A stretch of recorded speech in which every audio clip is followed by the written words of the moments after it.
Hello, Abnormal Investigations. Hope everybody's doing good. I'm doing really good.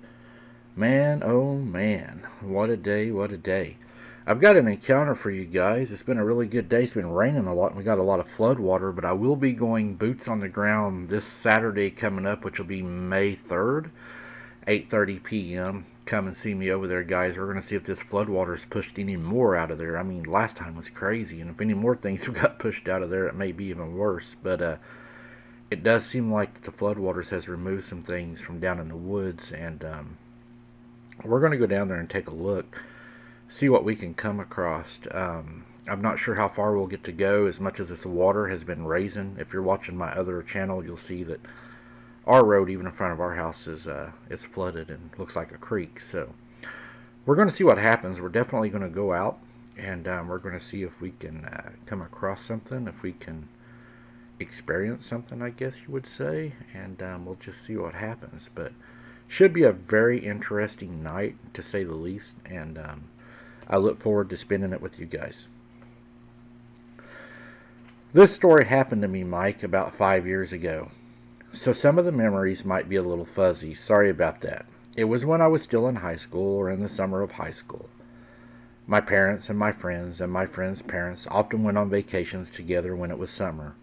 We've been all over, Hawaii, Bahamas, and places like that. But one place that was on all of our bucket lists was Egypt, especially mine.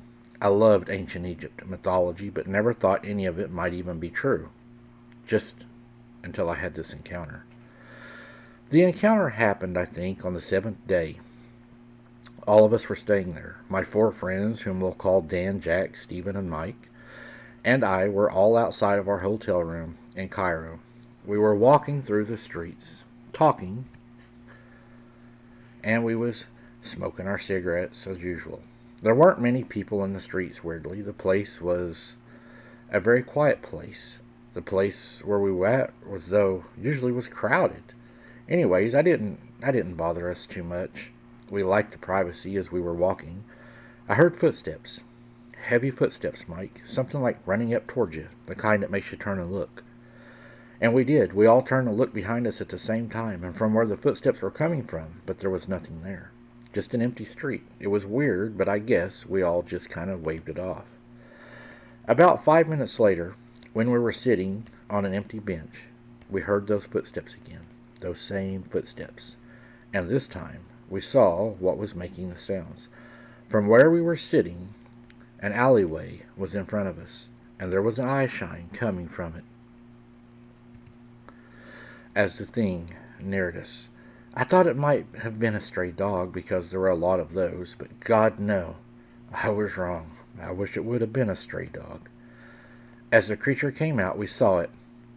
It was in the moonlight, casting just enough light on it. The creature was walking on all fours and covered in black fur.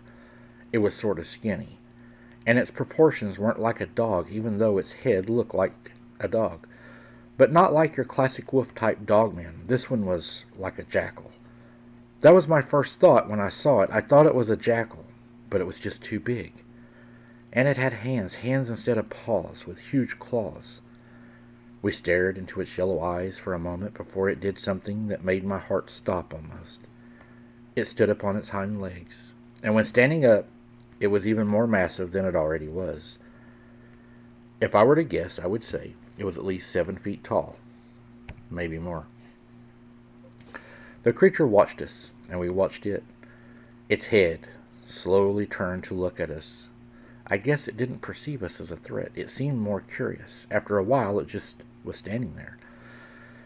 The creature turned and began to walk off, back into the shadows. After that, we all immediately went back to our hotel room and just sat there in silence, trying to figure out what we had just seen.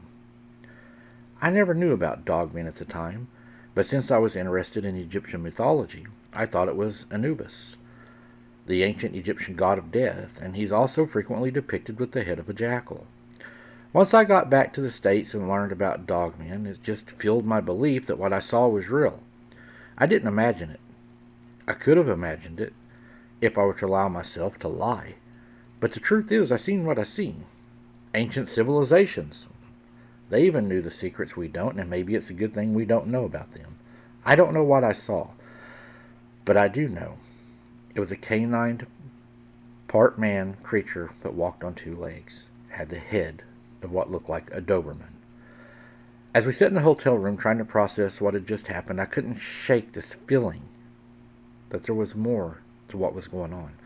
That there's a lot more to this world that we really don't know and we really don't understand. What did the people prior to the flood really see? What was truly going on that God felt the whole world needed to be flooded to destroy it? It had to be a sickness that not even he could stand, that needed to be washed away.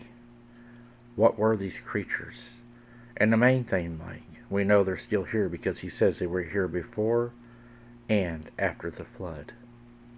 What are we dealing with? You know, I agree. There was a lot of things in those days that we probably would not be able to even understand. People wouldn't even be able to understand what I went through at my granny's. I mean, I'm writing my book right now, and I plan to get it out as soon as I can, but I want it to be right. And I've got my mom going over it and everybody. I'm lucky enough to have them still around to be able to help me. You know, the Bible says that in the end days it will be like the days of Noah. And I think that we're, you know, not in the end day, but we are in the ending days. We're in the last days. And I believe that we're starting to go into that of the days of Noah, and we're going to start seeing things that's going to cause young men's hearts, you know, to fail them. So I think that the things that they went through and the same things that they've seen, we're starting to see now. They're starting to reveal themselves to us. There's a boundary, I think, that they can't cross. I think they are able to take advantage of us whenever we are, you know, hurt or unable to defend ourselves.